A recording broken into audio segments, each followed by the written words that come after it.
Física 3, eletricidade, né? É um curso de eletricidade. Talvez, né?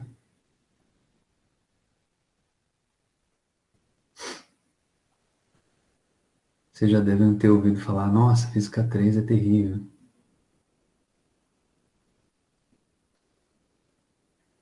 Eu vou falar para vocês, é mesmo. É, talvez, o das físicas, claro, né? Curso mais punk, tá? Tô querendo botar medo nenhum, não. Então, como eu falei antes, é um curso muito importante para vocês, mas é um curso difícil, sim, não é trivial. Quais são as dificuldades? Né? Quero colocar aqui só as dificuldades. Então, ele é muito importante para um químico.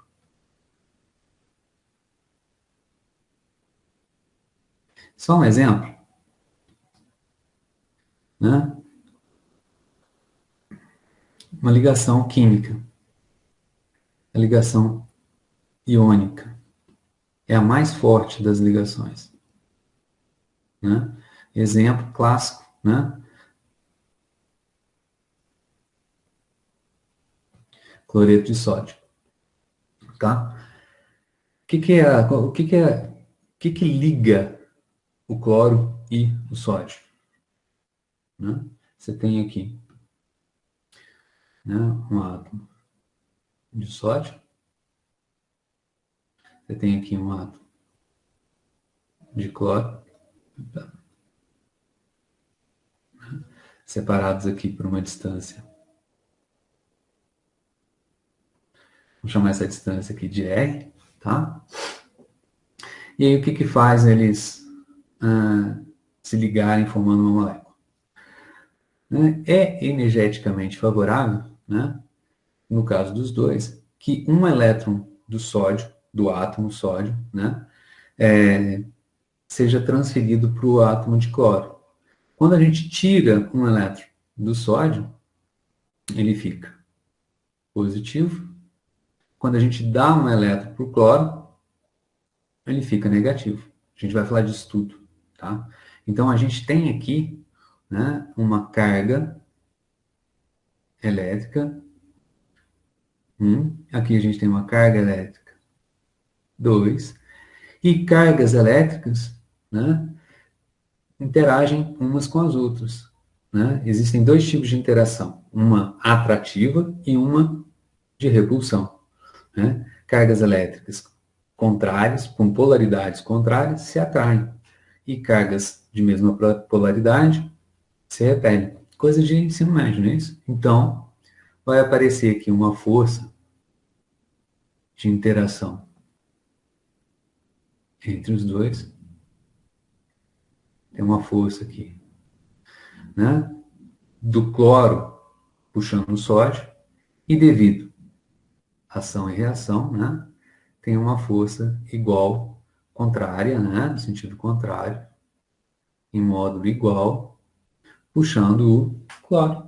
Essa força que está ali, agindo ali, é uma força elétrica.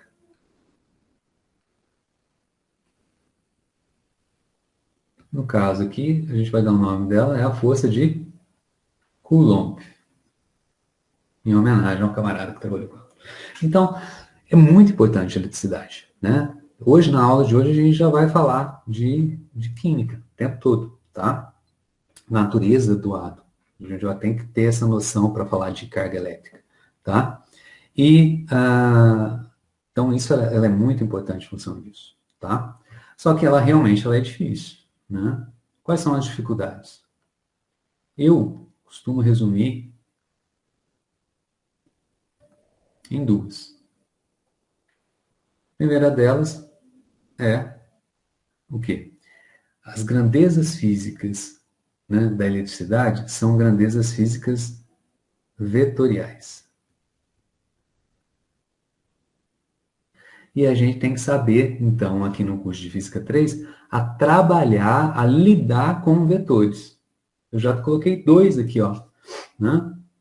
Tem uma força aqui e tem uma força aqui. Força é uma grandeza física vetorial, né? Então, a gente tem que tomar cuidado com relação a isso.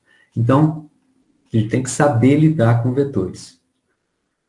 No curso de Física 3, depois de passar por Física 1, Física 2 nem tanto, mas tem lá bastante coisa de vetores, certo? Mas principalmente em Física 1, né? Nessa altura do campeonato, eu acho que vocês já deveriam estar familiarizados a trabalhar com vetor. Menos mal. Segundo, qual que é a dificuldade? Bom, a segunda principal dificuldade é o cálculo. Que cálculo? Derivada, integral, principalmente aqui, integrais.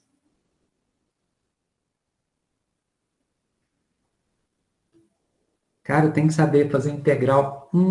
Vai ter que ter uma noção muito grande. Não tem como fazer física 3, né, sem fazer uma integral. Não tem. Integral tem o tempo todo, desde o primeiro capítulo e vai acabar lá atrás, tá? A gente vai tentar facilitar as coisas, né? Por exemplo, o segundo capítulo, que é Gauss, é uma lei de Gauss, é uma tentativa, uma forma matemática da gente simplificar os problemas, né? De simplificar as integrais. Mas ela só vai ter uma utilidade para a gente quando o meu problema tiver simetrias, tá? Simetrias físicas mesmo. Por exemplo, uma esfera ela tem o quê? Simetria esférica, né? Se eu manter a mesma distância do centro da esfera, se eu circular ela, né, num raio fixo, né, olhando para ela, eu sempre vou ver a mesma coisa. Eu posso inverter a rotação, né? Colocar ela na perpendicular, em qualquer eixo de rotação que eu escolher, vou estar sempre vendo a mesma coisa. Então, eu tenho uma simetria esférica. Né? Um cilindro ele é simétrico ao redor do eixo dele. Simetria cilíndrica. Né?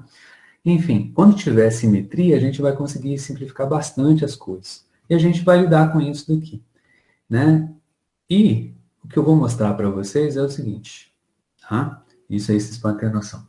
Né? Eu vou mostrar para vocês que isso não é nenhum dos dois, na verdade, né? Essas dificuldades, né? Na verdade, não são bichos de sete cabeças. Tá?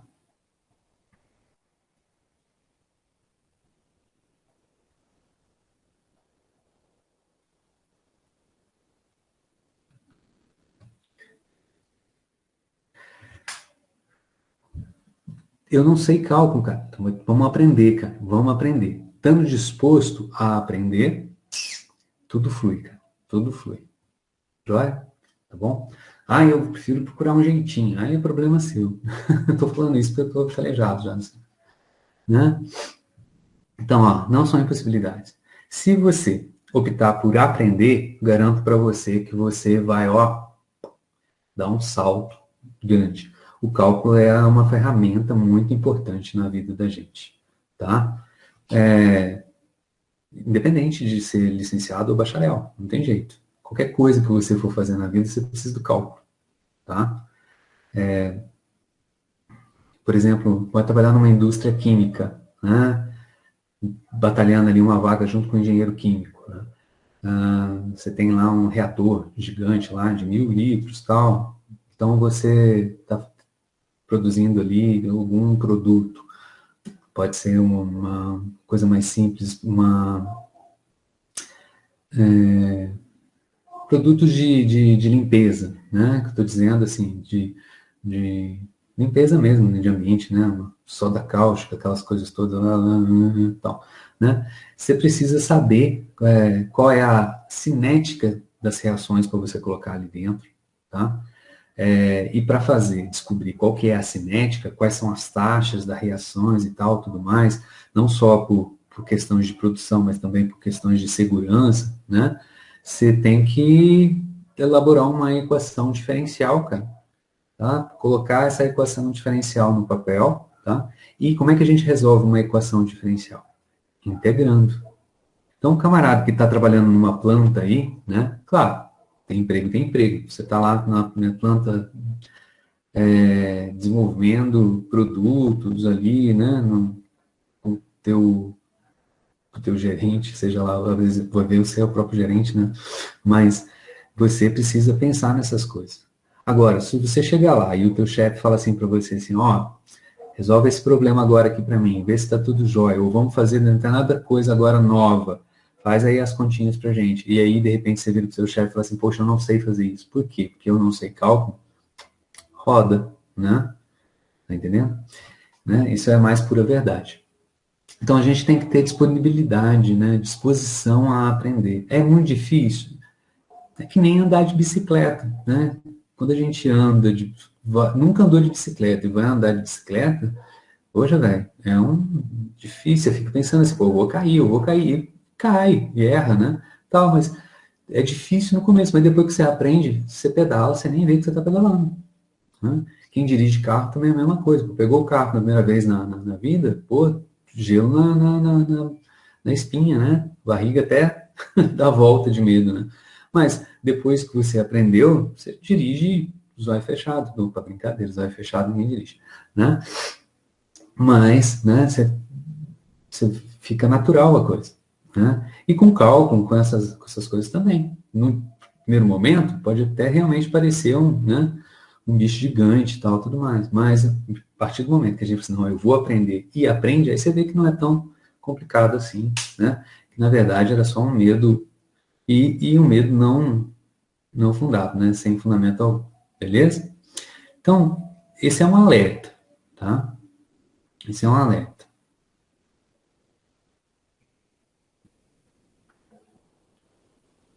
Tá? Tem dificuldades. É muito importante e temos aqui as nossas dificuldades. Tá bom? Então, espero não ter colocado medo em ninguém. Vamos falar hoje, né? Começar a falar sobre cargas elétricas.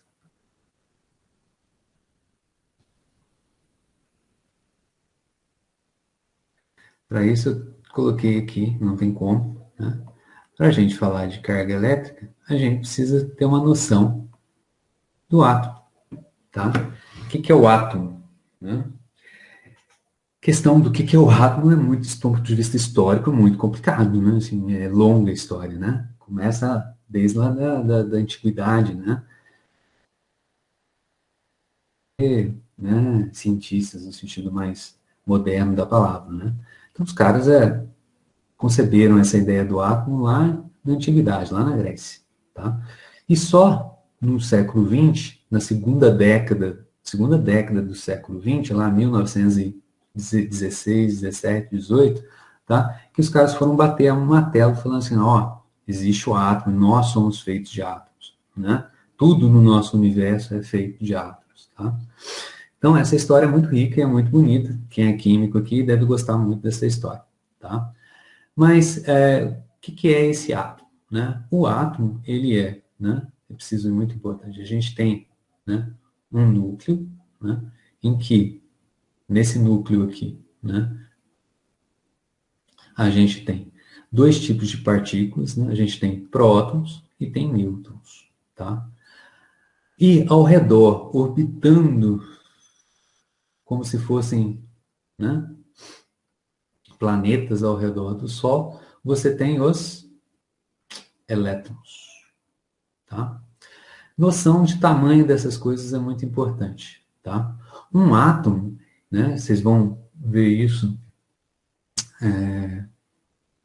mais especificamente, né, no curso de Físico-Química 3, lá com o Luciano Virtuoso, né?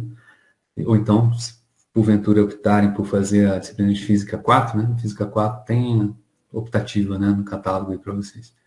Né? Um átomo é da ordem de 10 a menos 10 metros. O primeiro cara que tem uma noção disso, dá para calculo, dá uma ideia de qual o tamanho do átomo, né? É o Bohr, né? E ele vai propor um modelo atômico, né? Mas errado ainda, tá? Em que ele propõe, né? Que o átomo seja construído, então, por um núcleo e os elétrons orbitam esse núcleo. O difícil aqui, né, é ficar desenhando, né, nessa elétrons e aqui núcleo. Núcleo é prótons e nêutrons, né?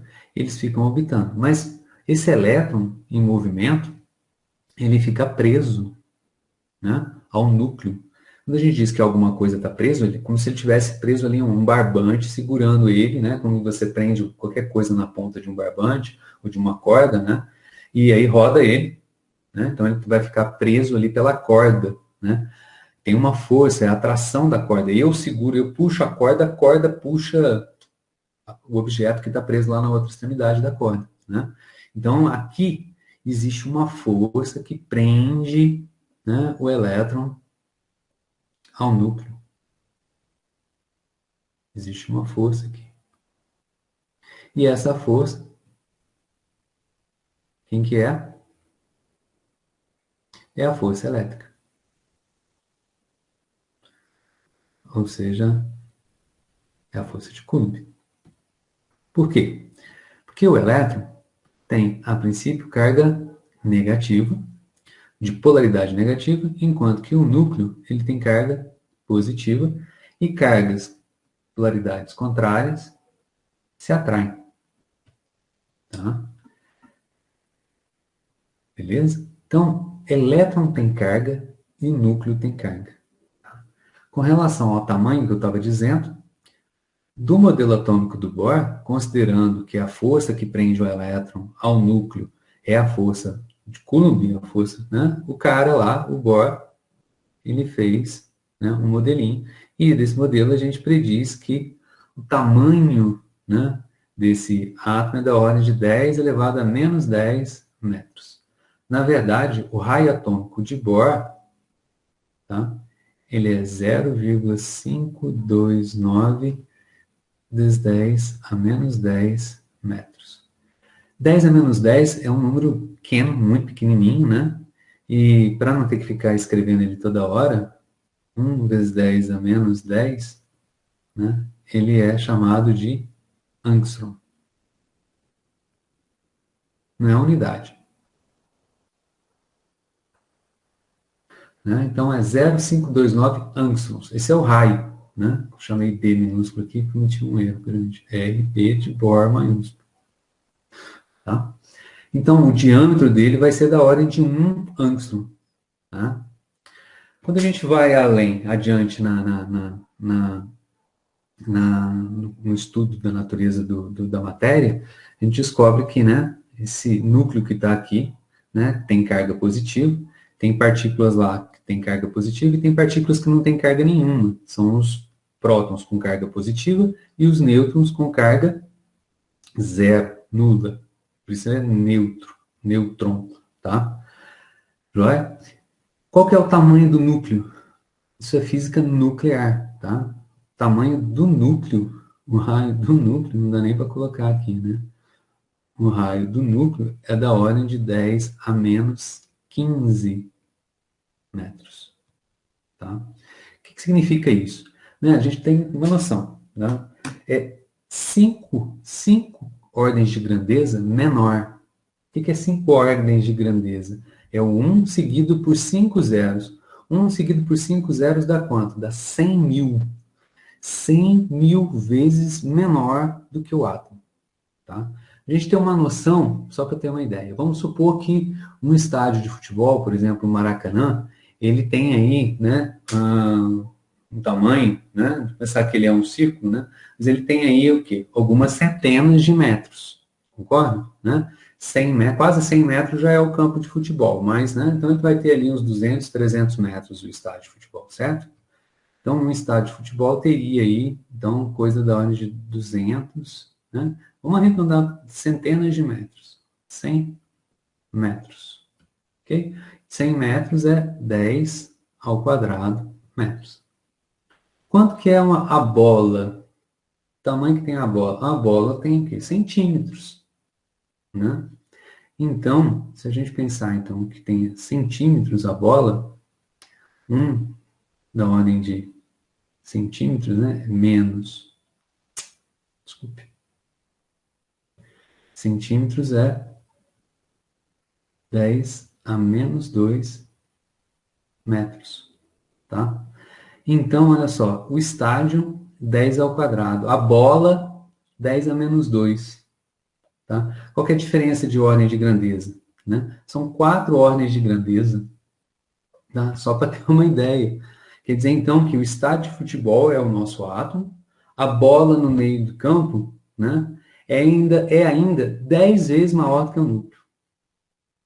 Tem noção quanto que o núcleo é pequeno perto do átomo, tá? Perto do tamanho do próprio átomo.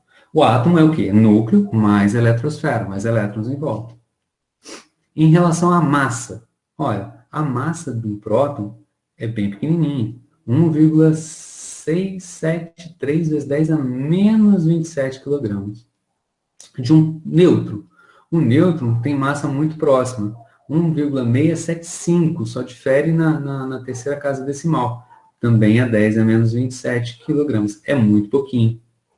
Mas perto dos elétrons, quanto que tem os elétrons? Os elétrons é 9,1 vezes 10 a menos 31 quilogramas.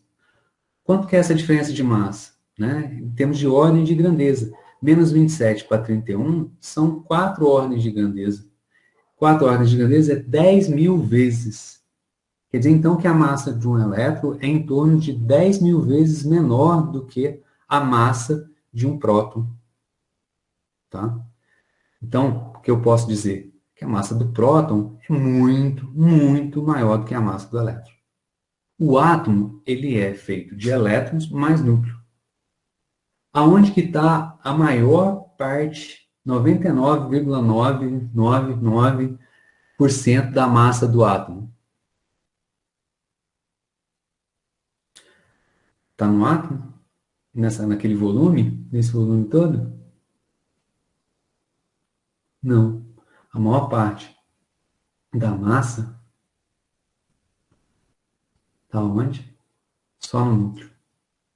Né? Essa ideia que ajudou o Bohr, né? Essas informações que ajudaram o Bohr a montar o modelo dele, né? Vem dos trabalhos do outro camarada, né? O tal de Rutherford.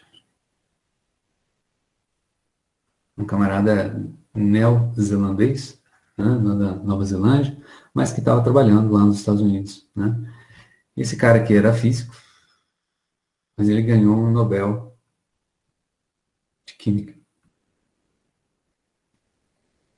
E ficou chateado que ele não ganhou de Física. Aí ele não foi nem receber o Nobel de Química.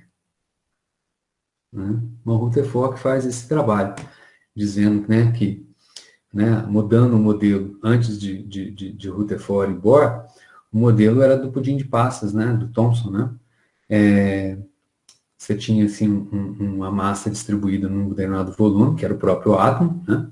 Essa massa, né, ela tinha carga positiva, né? E salpicado ali, distribuído pela superfície daquele volume, né, você tinha elétrons pequenininhos. E aí Bohr faz o seguinte, ele pega toda aquela massa que está no volume do átomo e coloca no núcleo. A maior parte da massa, muito maior parte da massa no núcleo, numa região muito pequenininha, e carga negativa orbitando, né, ao redor desse núcleo, né, com muito menos massa. Tá? E aí, então, a máxima dessa parte é pensar assim, bom, quer dizer então que se a gente é feito de átomos, pensando assim, um empilhamento de átomos, átomos vão se ligando em átomos, né? Então, basicamente, o que constrói, o que faz a gente, né, é o quê? É vazio. Né? Se você for pensar no arranjo periódico de átomos, por exemplo, formando um cristalzinho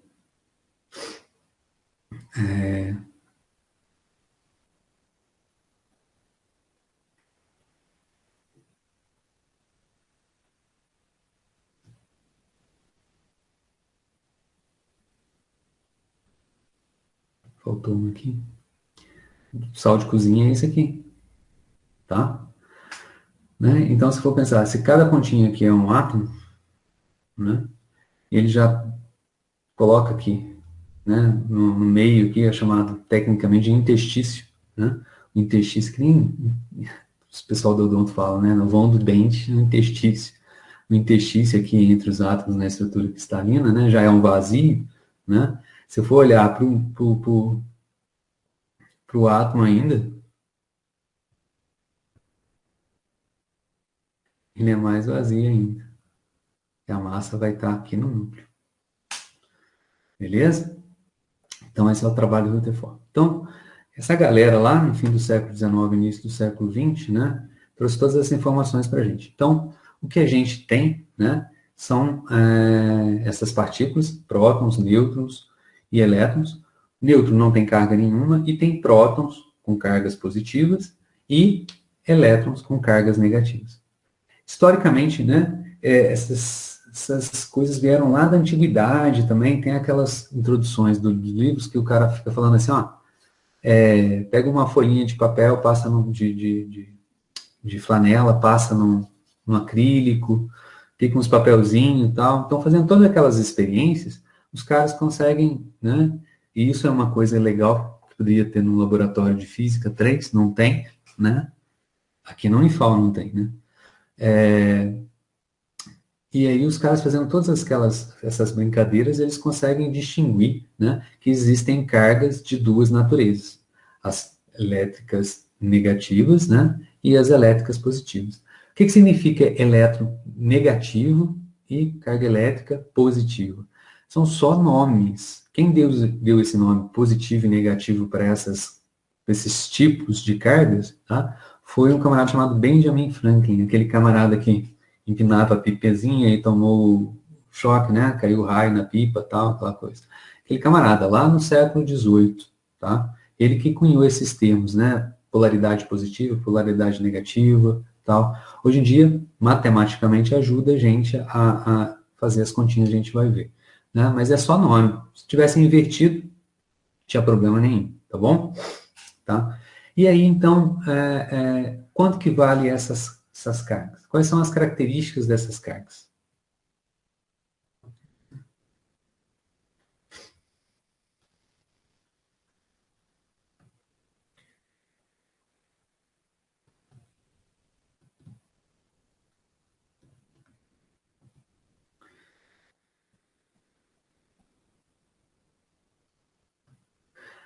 Primeira característica é que a carga, ela já vou usar uma palavra boa para vocês, tá? Está na moda, tem que tomar muito cuidado. A carga, ela é quantizada. Putz, o cara vai falar de quântica agora? Só para você ter uma ideia. O que significa quantizar? Significa discretizar. O que significa discretizar? Está complicando. O que é algo discreto? Algo discreto, contra-exemplo, talvez seja mais fácil. É o quê? É algo que não é contínuo. Significa o que então? Que a carga ela só vem em pacotinhos. Vou usar sempre a letra Q, né, para Q de carga, né? A carga fundamental ela tem um valor de 1,6 vezes 10 a menos 19, já vou falar da unidade, coulombs, em homenagem ao Coulomb.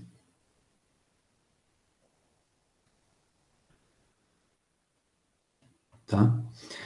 Então, o que significa ser discreto? O que significa falar que é quantizado? É que eu não tenho na natureza uma carga que valha 0,8 vezes 10 a menos 19 coulombs. Eu não tenho na natureza uma carga que valha 4,2 vezes 10 a menos 19 coulombs. Eu não tenho na natureza uma carga que valha 1,7 vezes 10 a menos 19 coulombs. Tá? Isso tudo eu não tenho. Esse camarada que está aqui é a minha carga fundamental. Isso significa que dizer que ela é discreta, que ela é quantizada, que qualquer carga que a gente encontra na natureza, ela é múltipla, né, da carga fundamental, né? É um N de 1,6 às 10 a menos 19 coulombs, sendo que esse N aí é igual a 1, 2, qualquer múltiplo que você quiser, 4, e assim vai. Até zilhões, né? Beleza? Então, essa é a primeira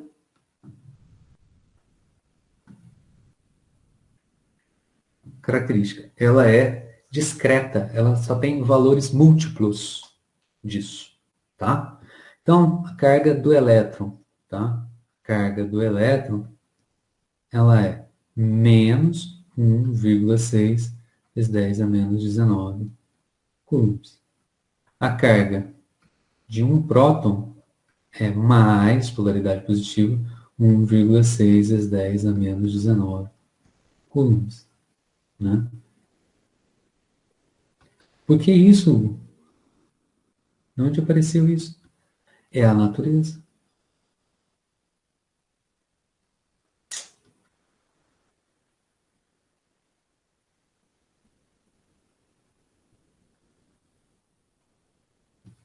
Tá? A natureza. Então a gente só vai ter múltiplos disso, tá?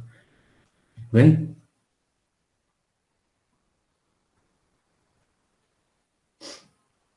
Uma segunda característica dela, tá? O que vocês podem falar para mim sobre cargas?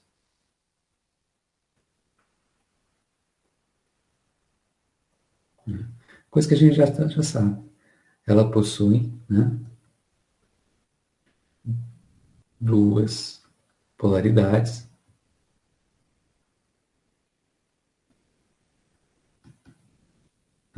que convencionamos, né, chamar de cargas positivas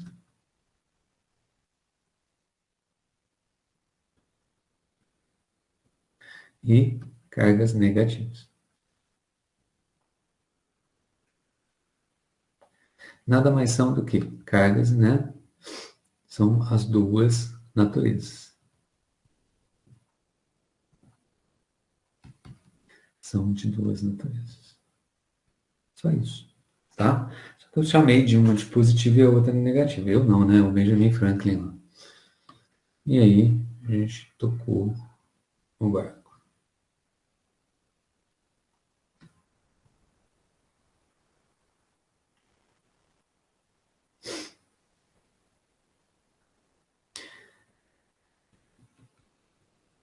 Terceira característica, a gente já falou,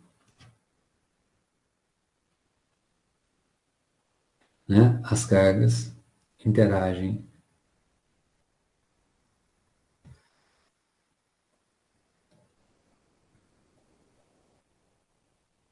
umas com as outras.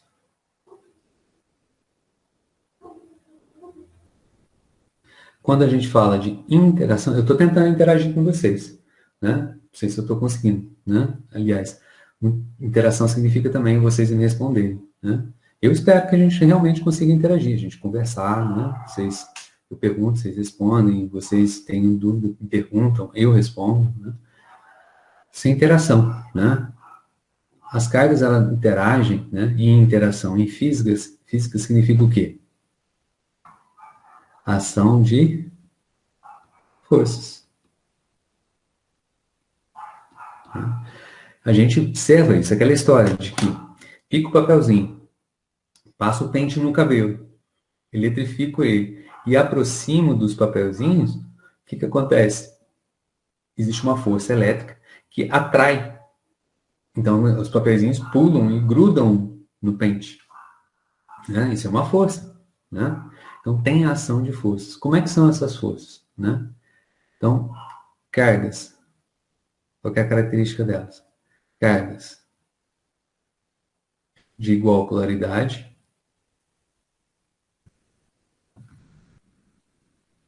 ou se preferir dizer, de naturezas iguais,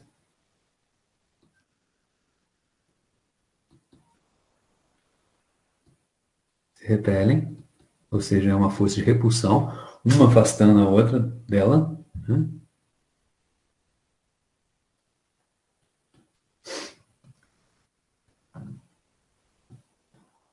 E cargas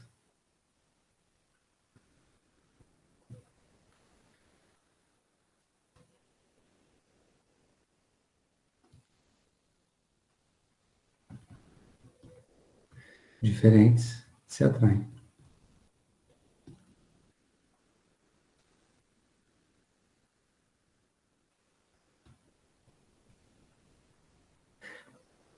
Todo estrenado aqui.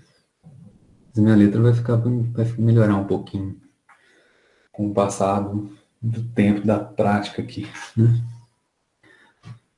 Mas dá para entender. Vocês estão entendendo minha letra? Tem gente aí na sala de aula? Beleza, né?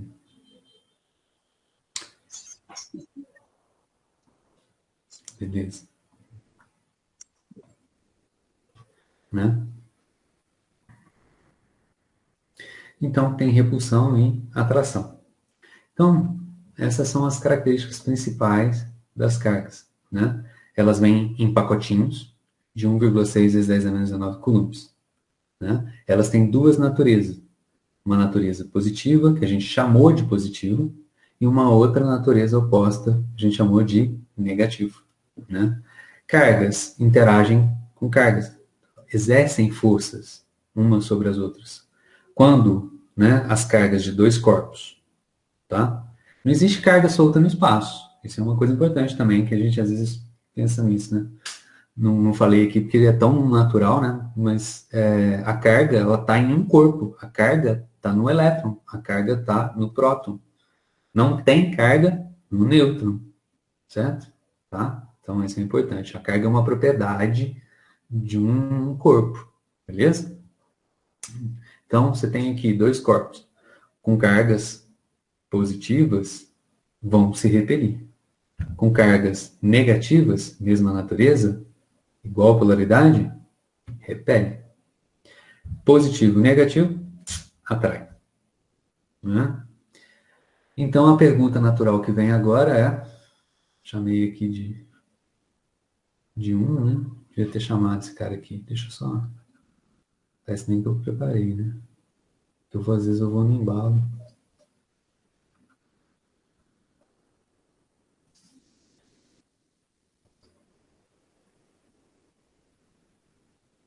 Então, agora aqui dois. Como são essas forças? Então, a pergunta agora é, que forças são essas? Né? Quem vai responder essa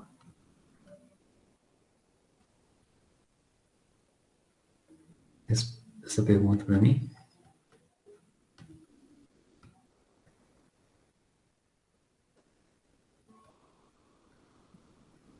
É Coulomb.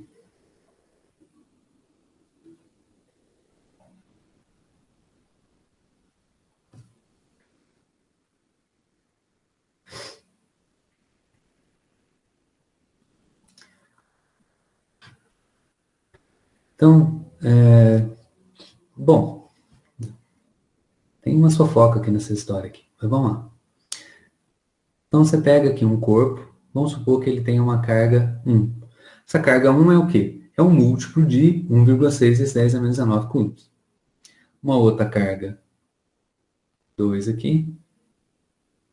Então, se eu tenho carga de um lado, carga do outro, elas vão interagir. Né? Então,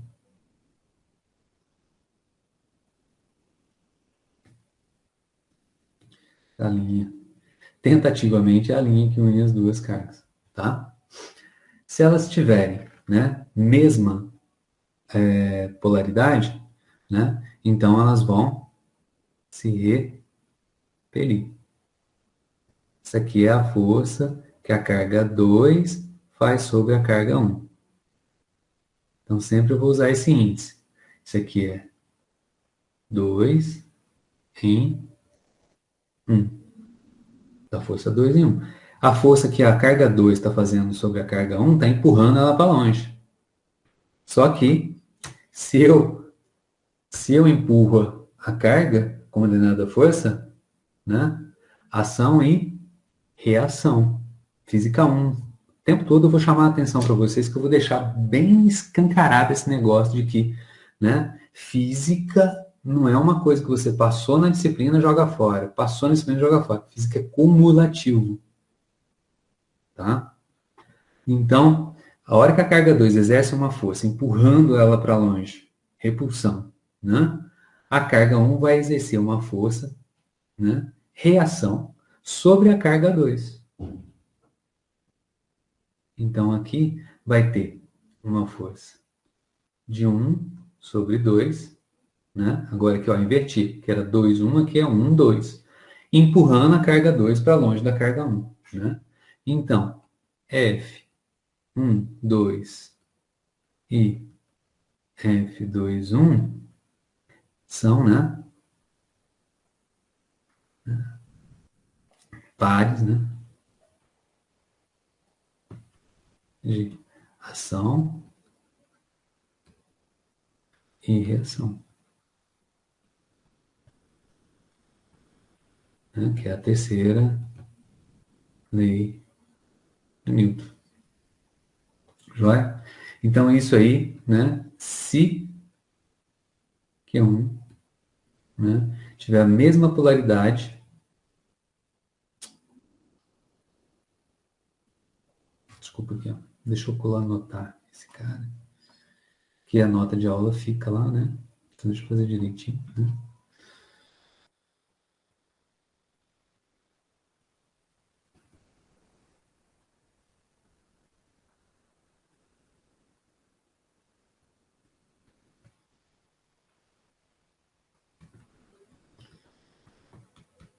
Eu acho bom escrever, porque dá um tempo, né, é melhor do que slide. Slide, eu acho que PowerPoint vai muito papum, papum, papum, papum, assim, aí eu acho que aluno não segue. Agora, se Q1 e Q2, né, tem polaridade,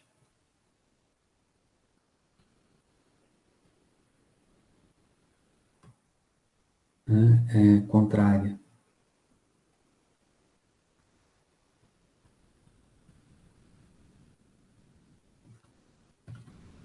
então agora vai ter uma força, né, 2, 1, de 2 sobre 1, puxando 1 em direção a Q2.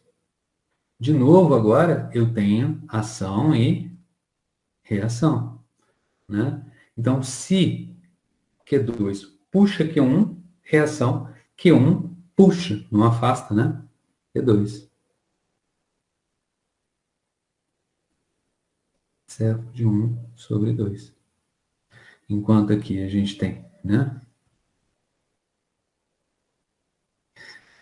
a atração,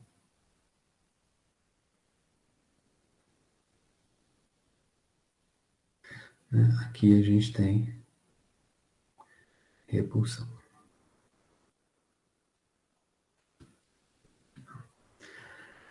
Coulomb, ele vai pegar e vai fazer a experiência e vai dizer para mim que é o seguinte: a força, né, 1, 2 e 2, 1, em módulo são vetores. Em módulo, o que, que é? Quando eu digo em módulo, quer dizer o quê?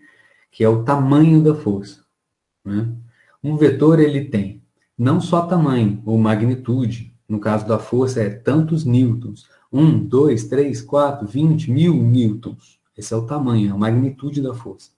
Mas uma força, como é uma grandeza vetorial, ela tem outras duas características, que é a direção e o sentido da força, né? A terceira lei de Newton diz para mim que um par ação e reação, eles têm o quê?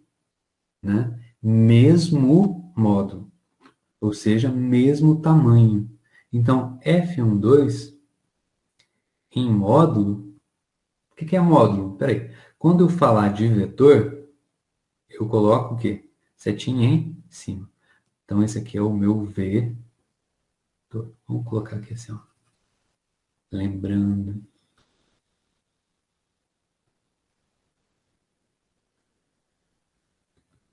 Né? F, setinha em cima. Aqui, o que a gente tem? Um vetor. Tirou a setinha de cima. Ou, escreveu assim, ó. Um módulo. Isso aqui a gente tem é o próprio módulo, a magnitude do vetor.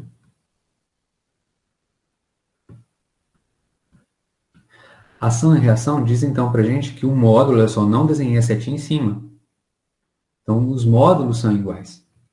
Eles têm, ação e reação, a mesma direção. O que é a direção de um vetor? É uma reta no espaço. Uma reta qualquer. Então, eles estão sobre a mesma reta, que é a reta que une, que passa por Q1, passa por Q2. Eles estão ao longo dessa reta, ou seja, F12 e 21 para ação e reação, eles estão sobre a mesma direção. Só que numa direção você tem dois sentidos. Você pode estar para a direita ou para a esquerda. Isso é o sentido, né? Então aqui, né, eles estão sobre a reta ou para a esquerda, para cá, ou para a direita, nesse caso, para a direita ou para a esquerda. Né? Então, essa é a característica deles. Eles estão sobre a mesma reta. Então, ação e reação. Par, vermelho, né? Quando as cargas são iguais. São iguais, são de mesma polaridade. Né? Então, elas vão se repelir. Então, elas têm mesmo módulo, está aqui, mesmo módulo, estão sobre a mesma direção, porém eles têm sentidos opostos. Esquerda, direita. Então, Coulomb vai primeiro, vamos falar de módulo, só de valor, né? Diz que o módulo desses caras aqui, essa é a força de Coulomb, ele é proporcional aqui ao módulo das cargas. A gente tem carga positiva e carga negativa. Não estou interessado se é negativo ou se é positivo. Então, quando a gente fala assim, eu não estou interessado se é negativo ou positivo, só quero saber do valor, então a gente está falando do módulo, né? Então, ele é proporcional ao produto das cargas. Então, quanto maior for o produto das cargas, por exemplo, Q1 é igual a 1 Coulomb, Q2 é igual a 2 coulombs, então o produto das duas é 2 vezes 1, 2. Se eu agora aumento a carga da Q1 de 1 para 2, agora é 2 vezes 2, 2 vezes 2, 4. Com 2 vezes 2, 4, 4 é maior do que 2, então a interação, a força ou de atração ou de repulsão entre essas duas cargas dobrou de tamanho. Então, ele vai fazer essa experiência. Na física é sempre assim, a gente mede proporcionalidades. Então, ele vai determinar na experiência, o Coulomb vai fazer isso, que a força ela é diretamente proporcional ao módulo, né, do produto das cargas. E aí ele também vai fazer, continuar brincando na experiência dele, e ele vai ver que é o seguinte, se eu disser que as cargas estão separadas, né, por uma distância, faltou aqui um...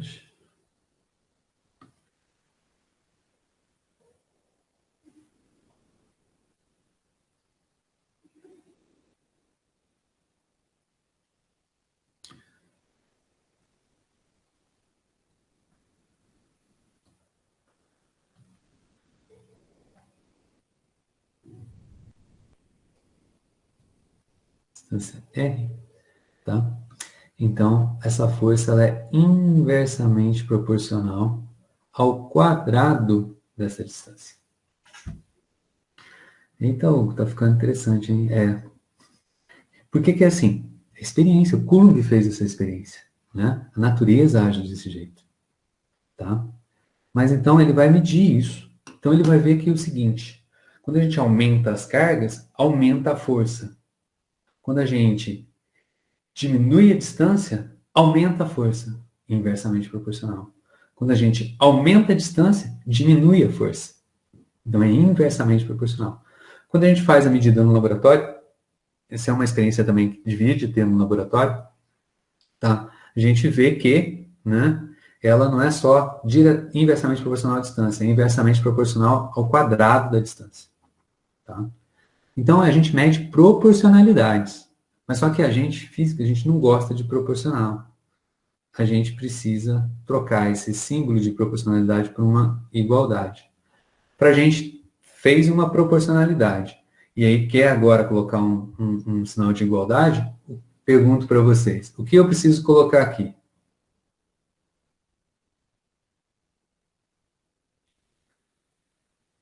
Eu estou dizendo que a força é proporcional a esse camarada todo que está aqui do lado direito. Mas quando a gente pensa em proporcionalidade, a gente pensa em quê? Como que é essa proporção? Se ela é uma proporção linear, então o que a gente precisa é o quê? De uma constante de proporcionalidade. Então a gente vai colocar aqui uma constantezinha de proporcionalidade, que vai ser K0 se a gente estiver no vácuo. Tá? Isso que está aqui é a primeira forma da gente escrever a lei de Coulomb.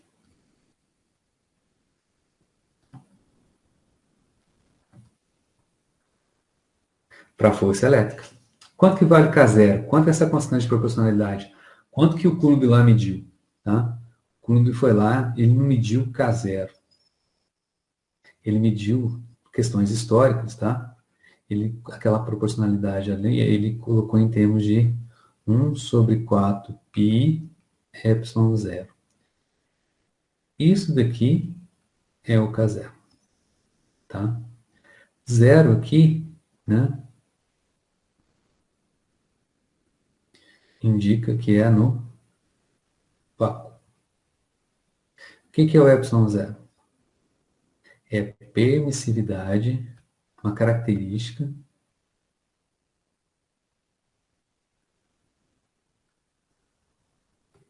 elétrica do vácuo. No capítulo, o vácuo é um nada, né?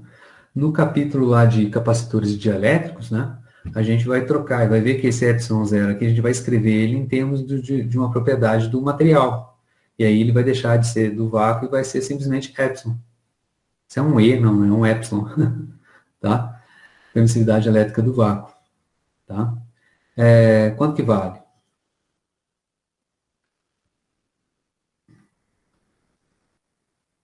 Ele é 8 ponto, eu nunca gosto disso não, 8,854 vezes 10 a menos 12.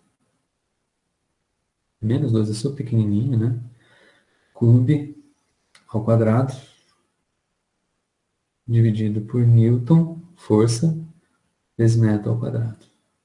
E multiplicando por 4π, 4 vezes o π vezes epsilon zero, esse valor aqui no vácuo, e dividindo, invertendo, né, a gente obtém o K0, que é mais fácil a gente ficar escrevendo toda hora. Em vez de ficar escrevendo 1 sobre 4π epsilon zero, 1 sobre 4π epsilon zero, já coloca o K0 lá. Fazendo a continha aí, ele é aproximadamente 9 vezes 10 a nona, né? Aí inverteu. Então é Newton metro quadrado dividido por Coulomb ao quadrado. Tá? Well, essa então é a expressãozinha. O que que tem? Você começou dizendo aí que, pô, tem umas fofoca aí no meio e tal, não sei o quê. A fofoca aqui, talvez você não vai identificar, é que antes do Coulomb veio Newton. E Newton propôs a força gravitacional dele como, né, se você tem aqui um corpo de massa m1, por exemplo, Sol, e um corpo de massa m2, por exemplo, planeta Terra, separados aqui por uma distância r. A força gravitacional de que massa atrai massa, aí no caso não tem massa negativa para ter repulsão, é só atração, né? Ela é proporcional ao produto das massas, m1 vezes m2, e inversamente proporcional ao quadrado da distância. A gente não gosta de proporcionalidade, a gente quer colocar aqui uma igualdade, coloca a igualdade e uma constante que está aqui, que é a constante gravitacional. Agora,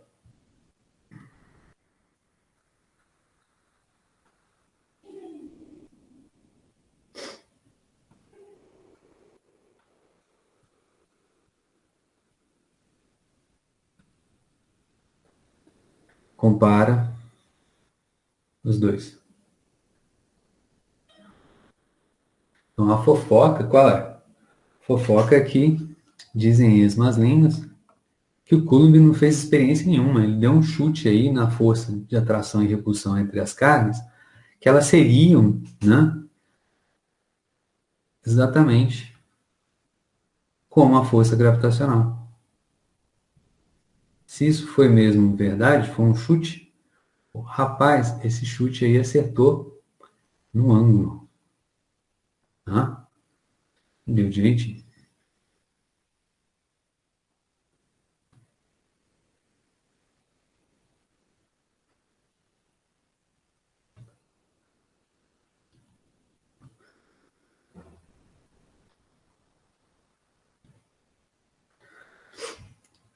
Talvez bom, não sei como é que vocês fizeram Física 1, mas esse negócio de que, ó, a gente mede proporcionalidade é uma coisa que deveria estar vindo desde Física 1, do laboratório de Física 1, né? Por exemplo, segundo a lei de Newton, né? Estou falando aqui, mas né? Você tem um corpo qualquer, né? Você aplica uma força nele, e aí o que que você observa? Que esse corpo entra em movimento. Ele adquire uma velocidade. Velocidade nula, velocidade diferente de zero. Ou seja, aqui teve uma aceleração. Então você aplica a força, pode ser o contrário, não pode? Aplica uma força e mede a aceleração. Se aumenta a força, a aceleração aumenta. Você inverte o sentido da força, a aceleração também inverte o sentido. Então a gente vê que na experiência, lá do laboratório, na Física 1, que a força é diretamente proporcional à aceleração. Eu não gosto, de novo, eu não gosto de proporcionalidade. Quero uma igualdade, colocar um sinal de igualdade aqui. Então eu preciso de uma constante de proporcionalidade. Que é quem? A massa. Aumenta a massa. Aumenta a massa. Para a mesma aceleração, você tem que aumentar a força. Ah, então são diretamente proporcionais. Essa massa que aparece aqui, ela é chamada de massa inercial, que ela tem a ver com a lei da inércia. O que que ela é? Uma constante de proporcionalidade. Que massa é essa que aparece aqui? É a mesma massa? Não. Aqui, na segunda lei de Newton, diz para mim que aplicou uma força, aparece uma aceleração. E a constante de proporcionalidade entre a força que você aplica e a aceleração que você observa é a massa. Aqui, na gravitação do Newton, não. Está dizendo que dois corpos com, entre aspas, cargas gravitacionais se atraem. Essas cargas gravitacionais ele chamou de massa. E aqui é a minha massa, ela é diferente. É a massa gravitacional.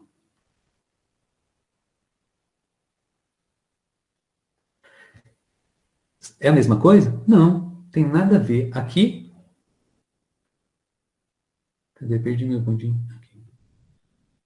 Aqui, constante de proporcionalidade. Aqui, carga gravitacional. Conceitualmente diferentes. Mas acaba que elas têm a o mesmo valorzinho. Isso é uma coisa que entregou um camarada muito famoso, tal do Einstein, tá?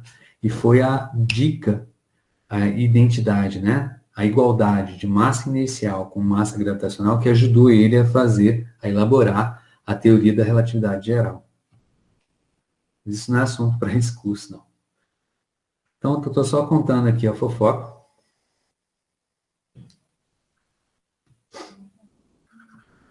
Né? Que diz que Coulomb, na prática, né, só copiou Newton. Então, essa é a lei de Coulomb. Beleza? Esse é o módulo da força. Só que agora, né, já vou dar os últimos minutinhos aí, vou dar um spoiler não, vou começar a tratar aqui a natureza vetorial, né? Como, minha pergunta, como colocar nas equações,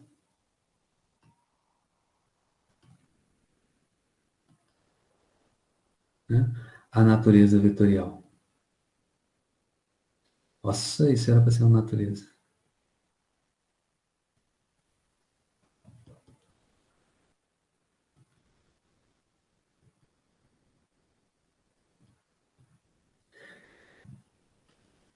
A gente já tem um módulo. Já temos um módulo. Tamanho. O que está faltando para fazer disso daqui um vetor? As outras duas coisas. Direção e sentido. Tá? Está faltando direção e sentido. Isso então já dá uma dica para a gente. A gente está faltando, então,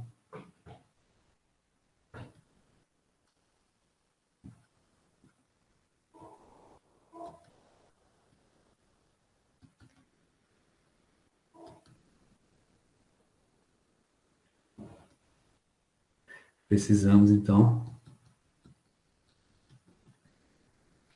nos orientar no espaço.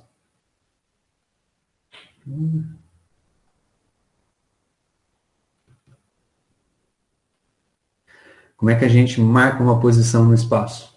Para saber se eu estou indo para a direita, para a esquerda, para cima, para baixo, para cá, para lá. Precisamos de um sistema de coordenadas.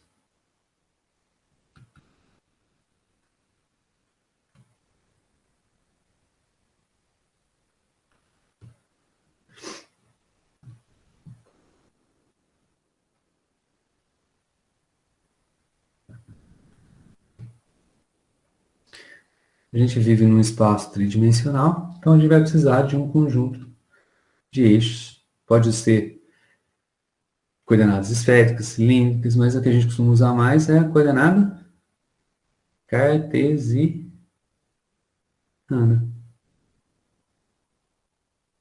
Né? X, Y, Z. Ah, quero mudá-lo. Quero chamar isso aqui de X.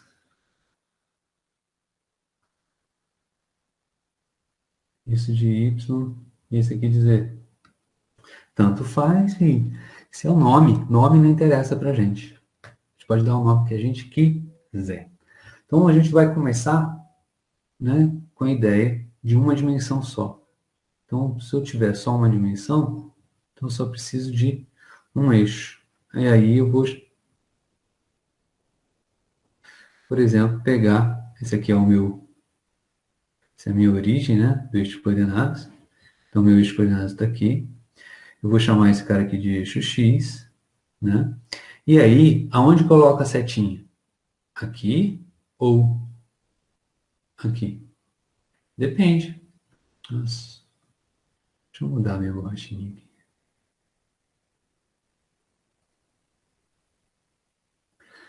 Se eu coloco a setinha para a direita, quer dizer então que para cá é positivo. O que é positivo ou negativo, eu escolho. Eu que desenho a setinha. Se eu quiser colocar a setinha para a esquerda agora, se eu coloco a setinha para a esquerda, eu tiro da direita. Então, eu estou dizendo que agora, para a esquerda é positivo. Se eu coloquei, continuo chamando de eixo X, né? Se eu disse que coloquei para a setinha para a esquerda é positivo, então automaticamente para a direita é negativo. Eu que escolho, tá? Eu tenho essa possibilidade de escolher o sentido que eu quiser. Normalmente, o que a gente faz, né? Que é mais feijão com arroz. Vou colocar aqui para a direita positivo. Então, quer dizer então que para cá é a parte positiva e para cá é a parte negativa. Como é que eu marco a direção e sentido? Eu vou usar um vetorzinho unitário. Vou dizer aqui, ó, existe um vetorzinho aqui, apontando sempre para o lado positivo, né? E a gente usa para indicar ele X chapéu. Em alguns livros usa para o X, o I chapéu.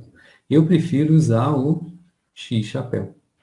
Então, esse camarada aqui, ele é um vetorzinho. Por que então você não usou a setinha em cima? Você usou o chapéuzinho.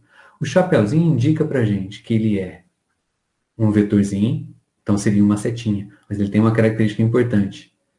O módulo dele, o tamanho desse vetorzinho é 1. Essa é a característica dele, né? E aí eu vou escrever os meus vetores em função do x. O fato dele ter, né, tamanho 1, o que acontece que você multiplica um número por 1?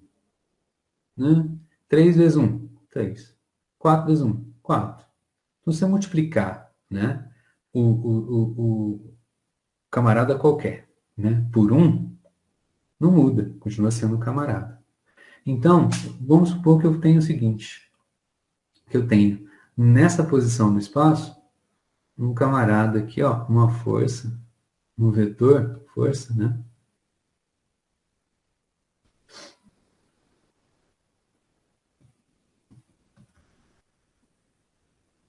Que tem um tamanho, o dobro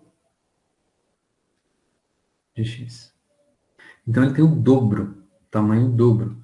Então, esse f daqui, qual que é o tamanho dele? É 2 vezes, né? Se esse camarada pequenininho é 1, então o tamanho dele é o quê? 2. Agora, ele tem a mesma direção e o sentido do vetorzinho. Então, ele é 2x chapéu. Qual que é o módulo do x chapéu? 1. 2 vezes 1, 2. Qual que é a direção e o sentido? 2 é número. Qual que é a direção e o sentido do vetor força? A mesma x, mesma direção, x, do chapéuzinho, vetorzinho, para a direita. Assim que a gente representa ele. Tá? Ah, não é 2 vezes, é 3. É 3,5. É 3,5, né? X. E se ele fosse, por exemplo, né, para o outro lado? Se agora eu tenho um outro vetor, era para ser 3 vezes maior, tá mais para cá. Se eu tenho agora um F, linha, né? Já estou terminando, pode ficar tranquilo. Ele tem que tamanho? 3 vezes o vetorzinho x. Então ele tem módulo tamanho 3. Ele está na mesma direção, eixo x, está no eixo x. Só que ele está no sentido contrário.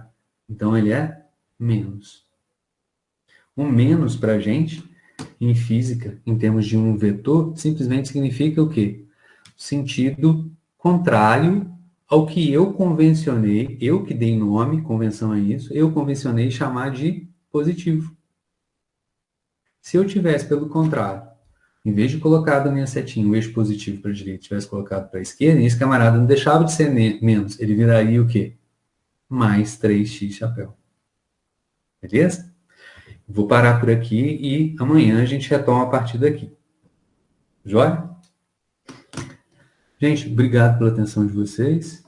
Se tiverem ainda qualquer dúvida com relação à apresentação da, da nossa disciplina, né? Fiquem à vontade de perguntar, mandar e-mail, tá? E a gente conversa. Então, por enquanto é só. Um abraço para vocês. Tchau, professor. Boa Boa noite. noite, Aline. Até amanhã. Falou, João.